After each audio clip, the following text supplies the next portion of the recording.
Chers téléspectateurs, assalamu alaikum, que la paix soit sur vous. Bienvenue dans cette nouvelle émission de l'Islam en question. Aujourd'hui, nous allons aborder le thème de l'objectif de la vie.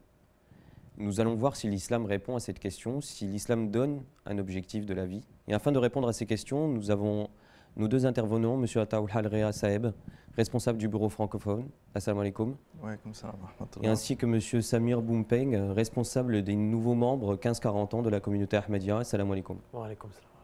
Alors messieurs, pour débuter cette nouvelle émission, alors nous allons débuter par une question assez large. Alors, quel est le but de la vie dans l'islam ? Alors, le but de la vie dans l'islam est cité à plusieurs reprises dans plusieurs versets. Et Allah nous dit « Je n'ai créé les hommes et les djinns que pour qu'ils m'adorent ».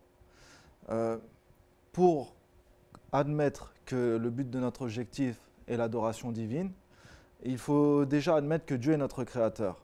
On a l'occasion de discuter avec plusieurs personnes athées qui souvent disent que ils attribuent cette création au hasard ou à la nature. S'ils attribuent cette création au hasard, c'est un peu étrange de pouvoir attribuer la création d'un être réfléchi à quelque chose qui est irréfléchi. C'est sans fondement, sans réflexion. Ce prétexte est souvent utilisé par les athées, je pense, lorsqu'ils ne veulent pas réfléchir et pousser leur réflexion plus loin. Ils se déchargent un peu d'une compréhension et attribuent ça au hasard. D'autres personnes disent que c'est la nature. Ils remettent en cause le fonctionnement des causes à effet, de l'évolution. Mais on a déjà vu dans plusieurs émissions que justement cette évolution est un phénomène créé par Allah. Il a l'attribut du Rab, c'est celui qui élève, donc il y a ce système d'évolution. Allah aussi comme attribut le fait d'être le premier et le dernier. Donc remettre en cause cette création par le phénomène de la nature, c'est aussi encore une fois brider sa réflexion et ne pas essayer d'aller plus loin dans cette réflexion. On sait aussi que le système de la nature a été créé par Dieu et est cité à plusieurs reprises dans le Saint-Coran comme un système parfait. Et dans ce système, nous pouvons reconnaître Dieu. J'avais pris pour référence un verset, je vais vous le citer. C'est Sourate 67, Al-Mulk, versets 4 et 5. Donc, qui a créé sept cieux en harmonie dans la création du Dieu gracieux, tu ne peux voir aucune discordance. Puis regarde de nouveau, vois-tu quelque imperfection? Puis regarde de nouveau et encore de nouveau, ton regard ne fera que retourner à toi frustré et fatigué. Dans la contemplation de la nature, comme certaines personnes le disent, on peut voir une perfection et on peut reconnaître son Seigneur, voir un reflet de son Seigneur. Donc pour revenir un peu au sujet, je me suis un peu égaré, pour admettre que le but de notre vie est l'adoration divine, il faut reconnaître que Dieu est notre créateur. C'est l'une des premières réflexions. Le Messie premier à l'Islam nous dit l'homme n'est pas né de son propre vouloir, il n'est pas mort non plus de son propre vouloir. Donc comment peut-il fixer son objectif de son propre vouloir? Il n'est pas maître de sa naissance, de sa mort. Donc comment peut-il être maître de l'objectif de sa vie?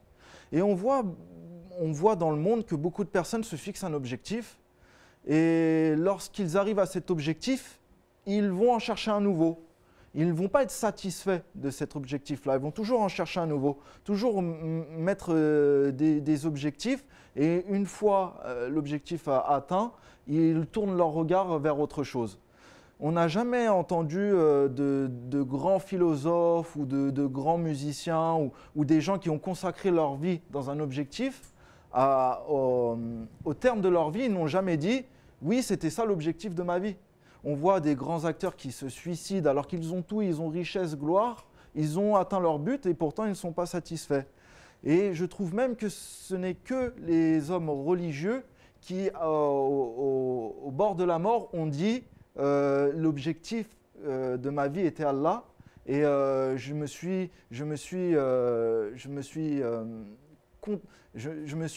comment dire,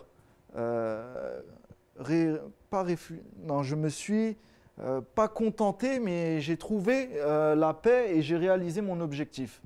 Il y avait un sahaba du saint prophète sallam qui s'était mis devant ses compagnons pour pas se sacrifier, mais pour protéger certains membres de la communauté musulmane.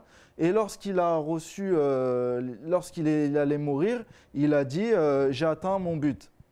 En fait, c'était entre guillemets, il s'était fixé comme objectif l'adoration divine. Et cet acte était une ibadat, une adoration divine. Donc, on voit dans le Saint-Coran qu'Allah utilise plusieurs fois le mot urbudu, c'est-à-dire l'adoration, pour objectif de l'homme. Alors, juste avant de continuer sur une nouvelle question, justement par rapport à ce terme de urbudu, est-ce que finalement, est-ce que donc l'objectif, si on l'a bien compris, l'objectif c'est d'adorer Dieu. Est-ce que donc un musulman, est-ce qu'il doit se sacrifier vraiment, qu'il doit sacrifier toute sa vie à ce seul objectif, ou est-ce qu'il peut avoir d'autres objectifs dans la vie, évoluer socialement, monter une entreprise? Est-ce qu'il peut allier ces objectifs entre eux? Est-ce que cette adoration est unique? Est-ce qu'il doit vraiment se consacrer à plein temps à cette adoration pour Dieu, ou est-ce qu'il peut quand même, malgré tout, évoluer dans la civilisation d'aujourd'hui, évoluer dans le monde d'aujourd'hui? Donc en fait, par rapport à l'expression Aboud, qu'on retrouve dans le Saint-Coran, qui signifie en fait être soumis à Allah, mais aussi être soumis à Allah et soumis et croire en Allah et en son unicité. Donc on a une notion de soumission par rapport à Allah, mais qui est en fait notre objectif, c'est-à-dire qu'on est soumis à Allah. Et par rapport à ce que vous disiez, en fait, si on peut, allier les deux, en fait, le matériel, on voit très bien que le Saint était un commerçant. Donc c'était un grand commerçant. Il était croyant en Allah. Donc on peut être, il croyait en Allah, justement, c'était notre prophète. Donc on peut allier, pour répondre à cette question précise, on peut allier forcément le matériel en tout cas, le fait de pouvoir réussir socialement parlant et être musulman, mais tout en restant dans le cadre de la soumission d'Allah en fait. Dans cette soumission-là où on respecte le cadre islamique. Évoluer dans la société est un moyen et non pas un objectif. C'est un moyen, c'est le moyen d'adorer Allah. On peut évoluer dans sa société tout en respectant les principes islamiques et être un reflet de l'islam et en même temps adorer son Seigneur. On voit souvent que certaines personnes font la mise à part. Ils mettent la religion d'un côté et la société de l'autre. Non, au contraire, on a vu plusieurs fois que dans d'autres émissions que la religion est mêlée à tout type de point de vue au niveau de notre vie, c'est-à-dire société, familiale, au niveau du pays, au niveau surtout principe, on retrouve un chemin à suivre. C'est pour ça qu'il est dit dans la Sourate Al-Fatiha, Ihdina siratal mustaqim. C'est-à-dire dans chaque point de vue, dans chaque catégorie de notre vie, on a un chemin à suivre pour avancer vers Allah.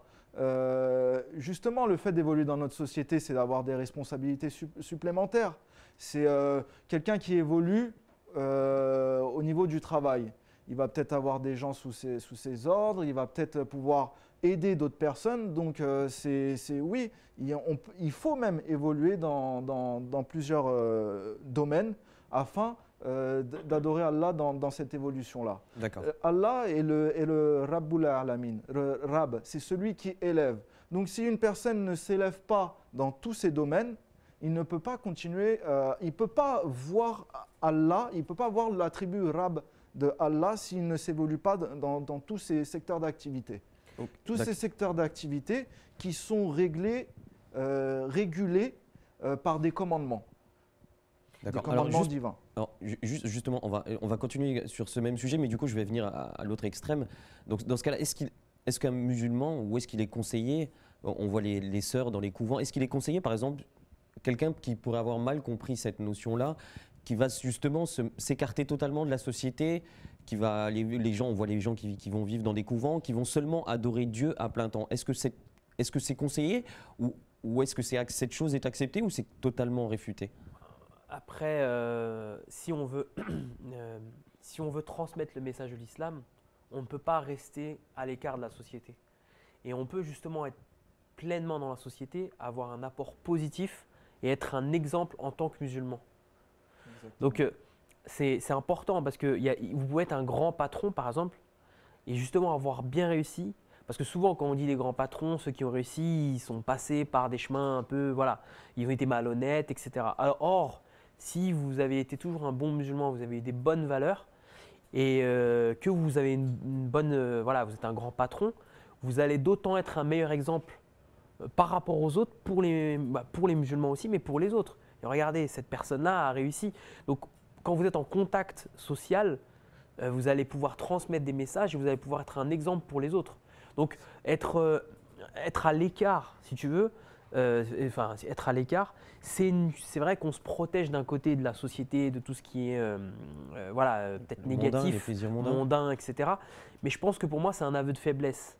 Parce que ça veut dire qu'on n'est peut-être pas assez fort pour pouvoir justement affronter ses responsabilités et être au plus près des gens. Là, on doit être un exemple, malgré le monde actuel, malgré les difficultés actuelles. Celui qui se plonge dans le feu de l'amour divin va recouvrir cette couleur, la couleur de ce feu-là. S'il n'y a personne pour voir quelle est la couleur de cette personne, ce serait un peu du gâchis, entre guillemets.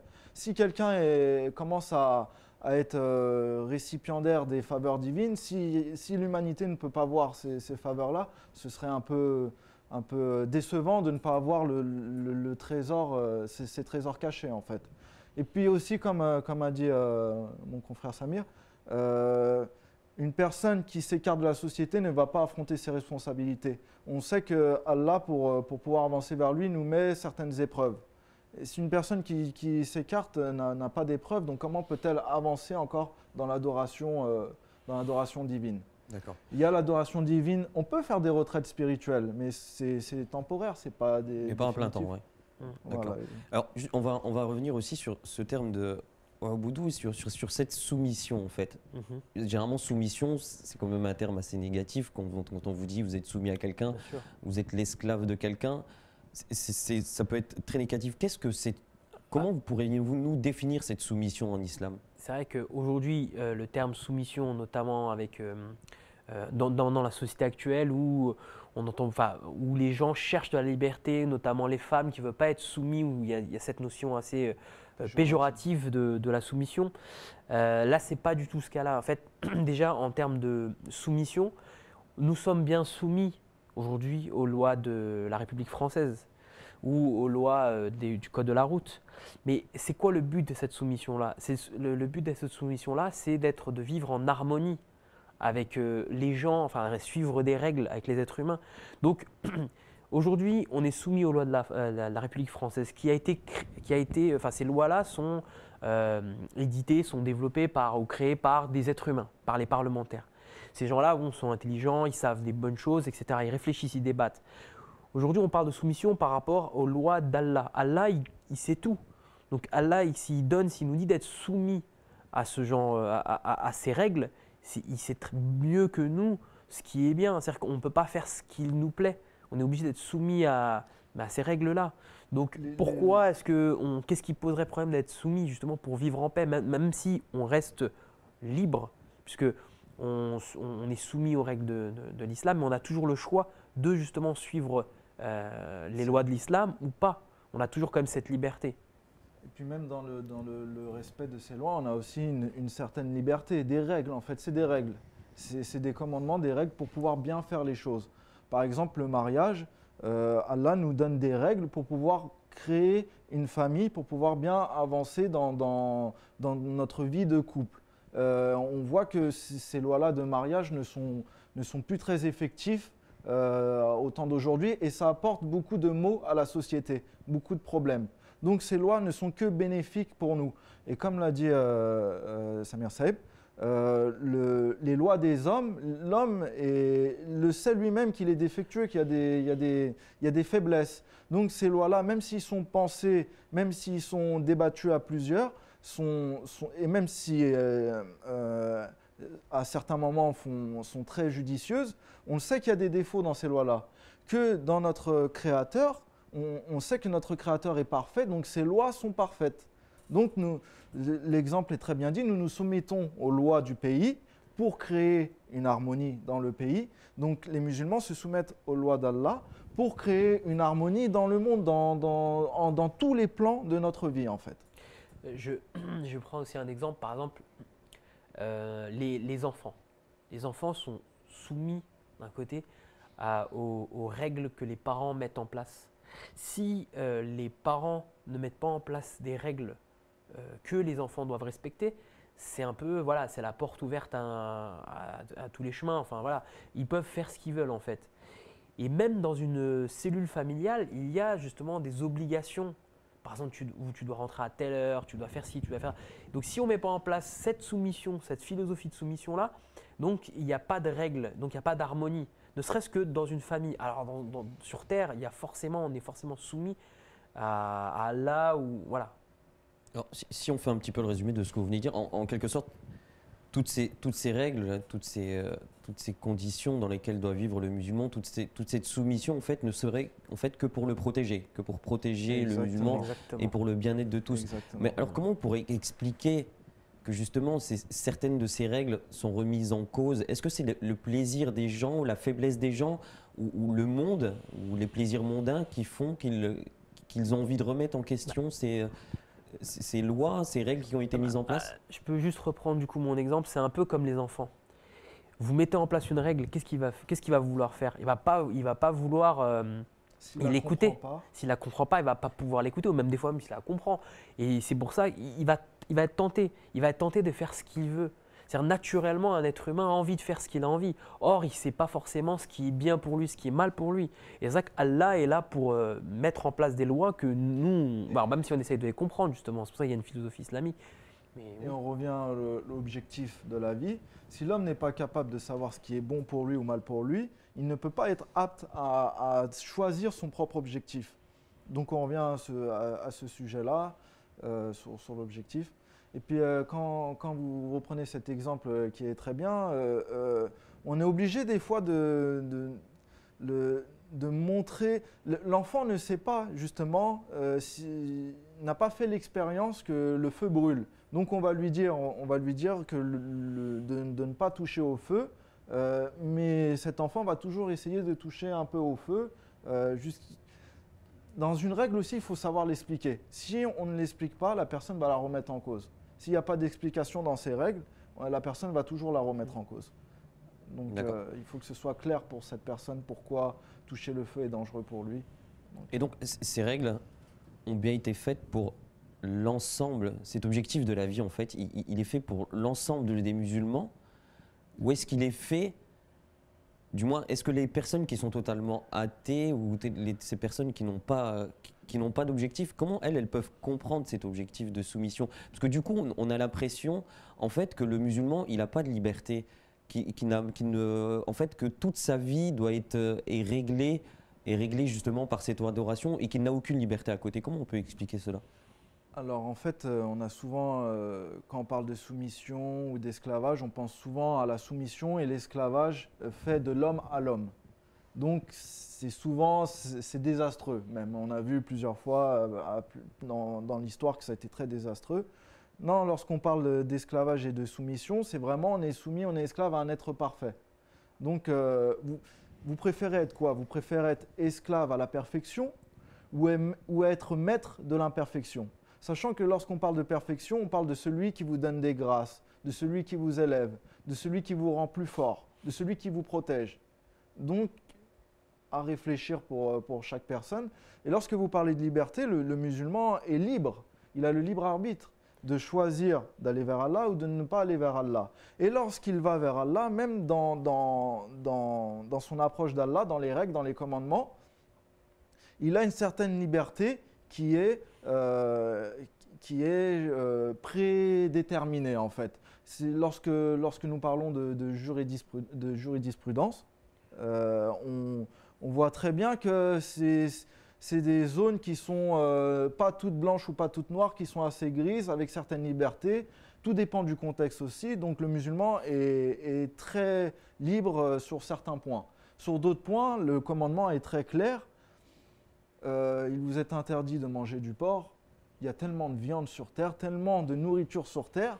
Vous voyez, cet exemple-là est vraiment, d'un point de vue personnel, c'est vraiment très, ça nous montre si on obéit à Allah ou pas. C'est-à-dire qu'Allah nous interdit une viande, un type de viande. Il y a tellement d'autres. Et les gens vont remettre en cause le fait d'interdire une viande. Mais il y a tellement de choses à manger sur terre, pourquoi remettre en cause cette viande-là? Donc on a souvent l'allégorie des gens qui disent, l'allégation des gens qui disent oui mais pourquoi vous mangez pas de porc, pourquoi vous mangez pas de porc? On pourra débattre dans une autre émission de ça, mais c'est aussi une forme d'obéissance envers son Seigneur. Ça ne me dérange pas de ne pas manger de porc, sachant que j'ai le veau, j'ai l'agneau, j'ai tellement de viande à côté.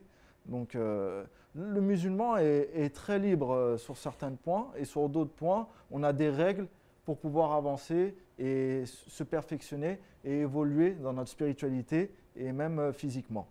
Mais cependant, je voudrais revenir sur l'exemple que vous venez de donner par rapport à la viande de porc. Est-ce que vous ne pensez pas justement que ce qui des fois peut poser problème aux gens qui ne connaissent pas l'islam ou même à certains musulmans du coup, qui ne comprennent pas bien cet objectif de soumission, c'est le fait de ne pas comprendre ces commandements, de ne pas comprendre ces lois? Parce que si on se met à la place de quelqu'un objectivement, quand on vous interdit quelque chose, vous avez envie de comprendre pourquoi. Quand on vous interdit de toucher, parce que souvent en fait ce qui fait de nous ce que nous sommes, c'est l'expérience. Quand vous êtes, on va revenir sur l'exemple de l'enfant, quand vous lui dites ne touche pas cette casserole qui est bouillante, il va forcément y toucher une fois, il va la toucher et de là il va comprendre, il va se dire bah voilà, donc on m'a interdit d'y toucher, c'est parce que ça brûle. Mais justement, est-ce que des fois, il n'y a pas une complexité justement à comprendre pourquoi certains commandements, justement, par exemple, par rapport au porc?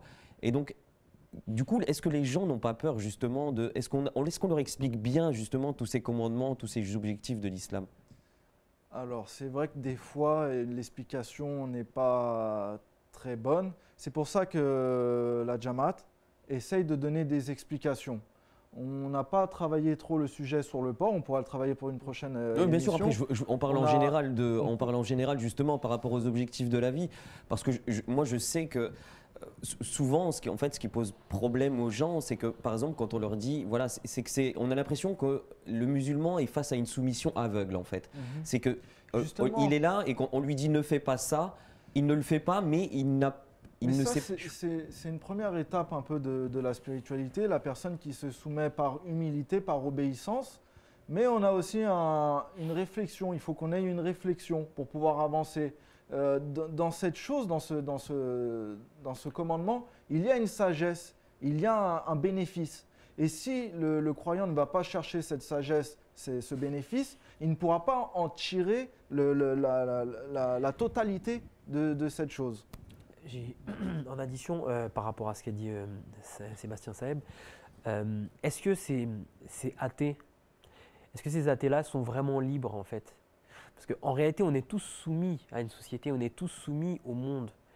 Et on est tous soumis, on va dire, à quelque chose, aujourd'hui au portable, au boulot, etc. etc. Mais en fait, ces gens-là, en tout cas, les personnes non croyantes, pensent être libres, mais en réalité ne sont pas libres. En réalité, ces gens-là, en fait, ils sont soumis à la société. Mais c'est de façon indirecte. Alors, en réalité, l'islam, les obligations islamiques, en tout cas certaines obligations, vous permettent d'avoir une liberté de pouvoir justement prendre du recul par rapport à cette mondanité-là. Parce que quand vous faites votre prière, vous méditez en fait, vous prenez du recul par rapport au monde actuel qui vous presse. Il faut payer les factures, faut avoir la belle voiture, il faut avoir la belle maison. Mais quand vous priez, quand vous sommeillez, en vérité, c'est comme la méditation. Ça me rappelle en fait et ça vous évite en fait de stresser, parce que ça me rappelle, à un moment donné, j'ai vu un article d'une personne qui était non musulmane, qui disait « je me lève à 5h30 du matin tous les jours, quels sont les bénéfices ?» Et elle disait que je méditais, donc je prenais moins de stress. Donc le fait, même ces gens-là qui ne sont pas musulmans, méditent pour prendre du recul. Eux-mêmes voient qu'en réalité, la société actuelle, même s'ils pensent qu'ils ne sont pas soumis, mais en réalité ils sont soumis, on est tous soumis à quelque chose. Mais l'islam vous permet d'être libre par la soumission à Allah. Alors, en tout cas, c'est... Et puis on revient aussi sur un point que, comme vous dites justement, on est tous soumis à quelque chose. L'islam nous dit d'être soumis à Dieu, à Allah, c'est-à-dire au plus haut. Donc pourquoi se soumettre au travail? On sera, c'est comme de l'association en fait, on sera lésé, on aura plein de mauvaises choses si on se met trop au travail, on aura des déceptions, du stress comme vous dites, on aura plein de mauvaises choses. Mais si on se soumet au plus haut, si on se soumet au commandement divin, on ne peut tirer que des bénéfices. Si on est esclave de la perfection, je ne vois pas où est le terme péjoratif à ça en fait. Et être libre, je veux dire, aujourd'hui les animaux sont libres, mais ils errent comme des animaux. Et quel est le but d'être libre au final? Voilà, au moins voilà, le fait d'être soumis, vous avez un but, c'est de croire en Allah, et ça vous permet en réalité la liberté d'avoir un but dans la vie en fait. Voilà. Bah, je vous remercie messieurs, malheureusement le temps qui nous est imparti est terminé. Jazakumullah pour vos interventions.